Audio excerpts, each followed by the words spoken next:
Good afternoon, everybody. How's everyone doing today? Alright, I'd like to welcome everybody on the Osprey. My name is Captain Nick. We'll be your guide today on the Fort King River cruise. Before we get too proud, Coast Guard requires me to tell you two things. First off, right here, we got a radio. Pretty much if something happens to you or my boat, I'm going to pick up this radio, call for help. However, if something happens to me, that means one of you have to pick it up and call for help, so I'm required to show you how it works. Green knob here turns it on, black button on the side to talk on it. Pretty simple stuff, in fact, it's so easy, even a caveman can do it. Also required to tell you about the life jackets above you. If you need those life jackets for any reason, pull them down, place straps around your head and arms, and guaranteed to keep you above the water. However, this boat's been designed to keep you above the water also, so we should not need any life jackets today. Been over 100 years that we brought people like yourselves up and down this river, never used a life jacket yet. Of course, after 100 years now, they probably don't work anymore anyway. There's your answer.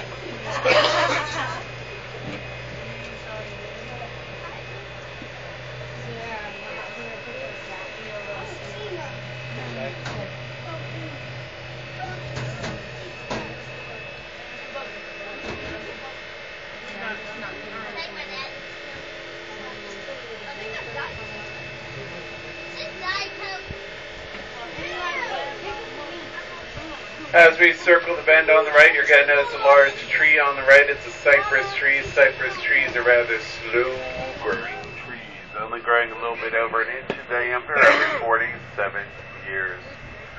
They say this one here on the right is just beyond 500 years old, probably here before Columbus. They do say it's the oldest living tree in our park right there on the right.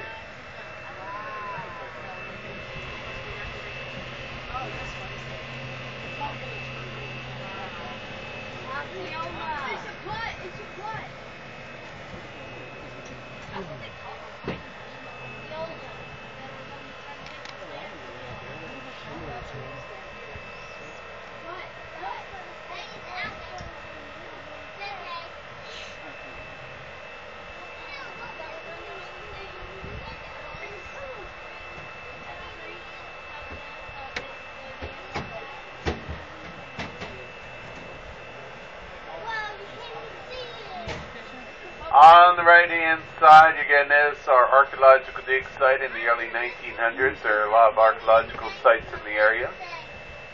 They found remains of mammoths here, saber-toothed tiger, giant beaver, all kinds of stuff found on our river. As you go by, look carefully on the table. You'll notice some of the artifacts that have been found here over the years, most notably a saber-toothed tiger skull right there on the right. Ain't much left of that table. I'll be talking about that on the trip back.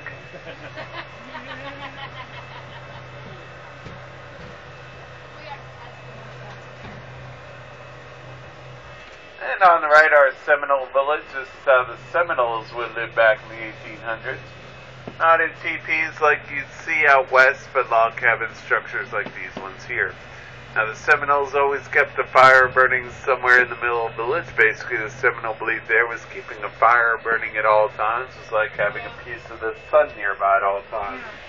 So it was always lit, except one day out of the year they would put it out, relight it, kind of like their New Year's when they did that. Now Seminoles did not like to go by time schedules like we do today. You know, be up at 7, be at work by 9, what have you. Basically, the Seminole belief there was scheduling your life was the same as scheduling your death. So when they wanted to wake up, they woke up. When they wanted to do the work, they did the work. As long as the work got done, that was the most important thing. Personally, I feel the same way, but my boss doesn't.